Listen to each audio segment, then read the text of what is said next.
Hello guys, I'm going to discuss about the classification of bones in this video.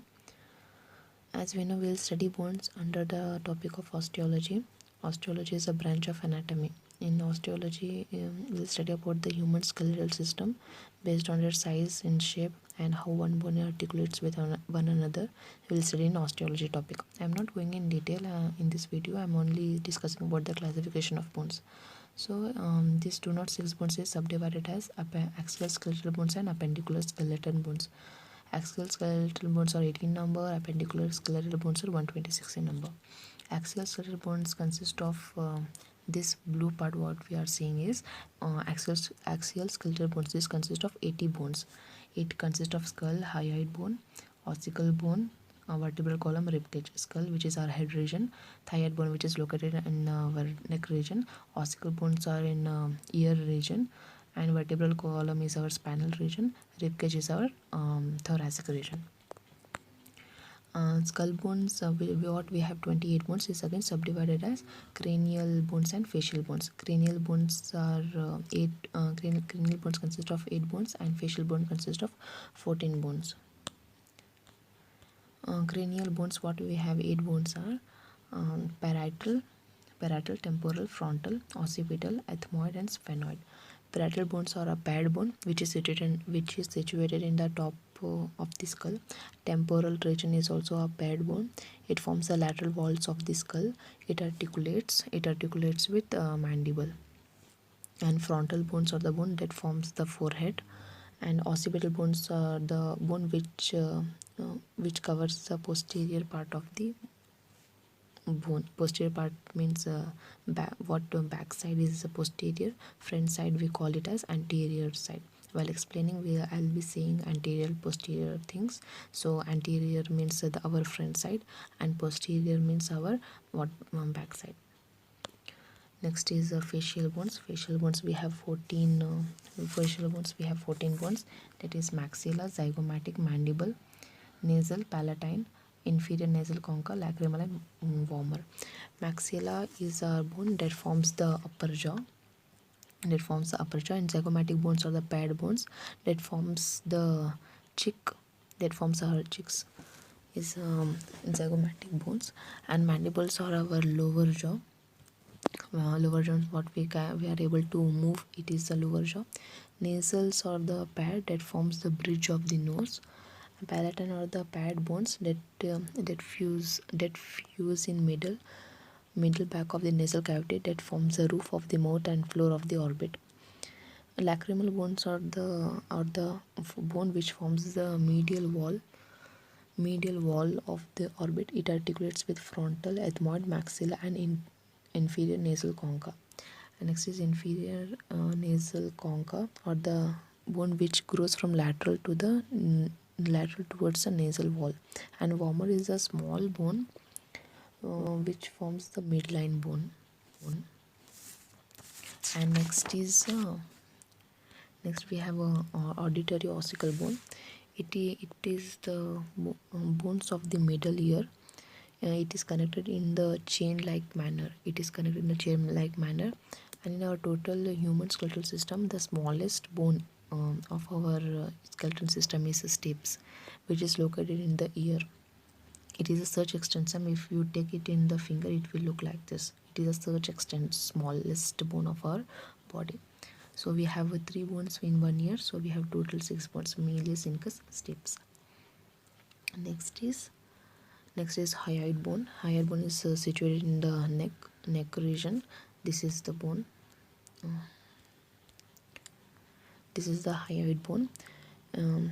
The function of this hyoid bone, it holds the tongue to sit above it, and while opening our lower jaw, this hyoid bone helps this trachea and larynx. Next is vertebral column. It consists of 26 bone: cranial vertebra, thoracic vertebra, lumbar vertebra, sacrum, and coccyx.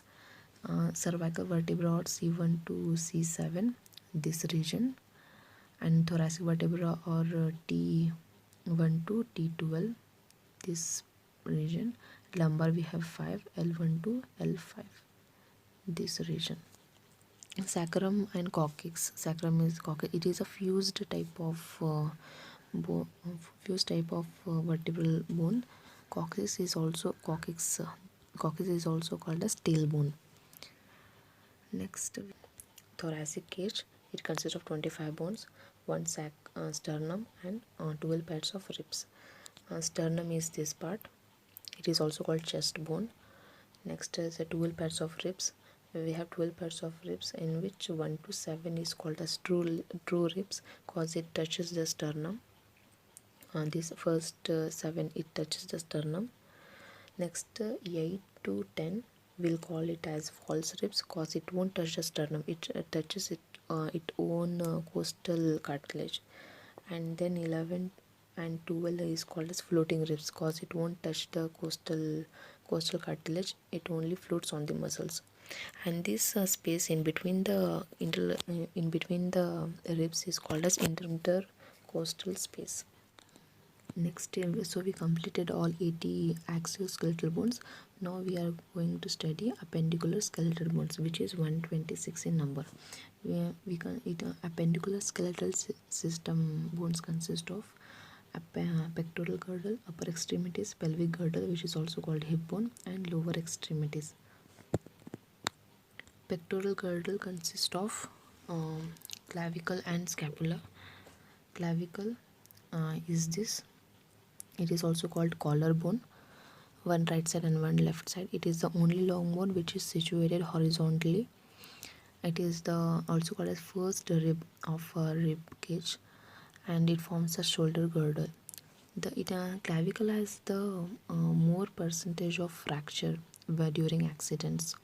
When the person falls towards our shoulder, if the person falls off, the more chances of fracture is clavicle. Next is scapula. Scapula we have posteriorly it is situated. It articulates with the humerus. Humerus is our forearm bone, this bone. It articulates with that through the glenoid cavity. Glenoid cavity is one of the part of scapula where humerus articulates with it. Scapula is a triangular type of bone. It is a flat bone. It forms a shoulder blade at glenoid cavity. Next is upper extremities. Upper extremities, one hand consists of 30 bones. So we have total 60 bones. It consists of humerus, radius, ulna, carpals, metacarpals, and phalanges. Humerus is this bone. It articulates with scapula through glenoid cavity, and here it articulates with ulna and radius. How to differentiate which side bone is radius and which side bone is ulna means our thumb side of bone is radius and our smallest finger side is ulna. Next is carpals. We have 8 carpals. That 8 carpals are scaphoid, lunate, triquetrum, pisiform, trapezium, trapezoid, capitate, and hamate. It is an irregular type of bones. These four are proximal row, and these 4 are distal row. It forms the wrist joint. Then what we have 5 bones in our palm. It forms the metacarpals, and phalanges is our foam fingers. This blue part, the intermediate phalanges, we don't have in the thumb, so we have total 14 phalanges. Next is pelvic girdle. Next is pelvic girdle. Pelvic girdle consists of 2 bones. This one bone. It is 2 bones. Anteriorly, it touches its own bone. So posteriorly, it articulates with the sacrum and coccyx. Sacrum and coccyx, what I discussed in vertebral column. That part articulates with pelvic girdle here. There is a slight separation during parturition of this one. So only pain is severe during parturition. It is just forensic identification. Lower extremities. In lower extremities, we have 30 bones. Each leg consists of 30 bones. So we have femur, tibia, fibula, patella, tarsals, metatarsals, and phalanges. This is the longest bone of our skeletal system, and it is the strongest bone. It articulates with the pelvic bone. The head of the femur articulates with the pelvic bone, and the lower part articulates with the patella. Patella is also called as kneecap. And next is tibia. Tibia is the second largest bone. It bears the body weight from knee to ankle. Next is fibula. It is a support. It forms the lower limb and ankle joint stability. And patella is for knee extension. Patella is a thick, flat, triangular movable bone. It forms the anterior joint. Next is the tarsals. Tarsals, we have 7 bones. Calcaneus, which is also called his heel bone. Thallus, cuboid, navicular, medial cuneiform, middle cuneiform, and lateral cuneiform. It is a irregular type of bones. It is a irregular type of bones. It transmit weight of the entire body to the foot. It transmit weight of the entire body to the foot. It is a weight bearing platform. And then metatarsals, it is a middle section of the foot is metatarsals, which is 5 in number, and total 10. Next is phalanges, we have 14. So okay, so we completed 206 bones of human skeletal system. Thank you for watching, guys. If you liked my video, do like, share and subscribe.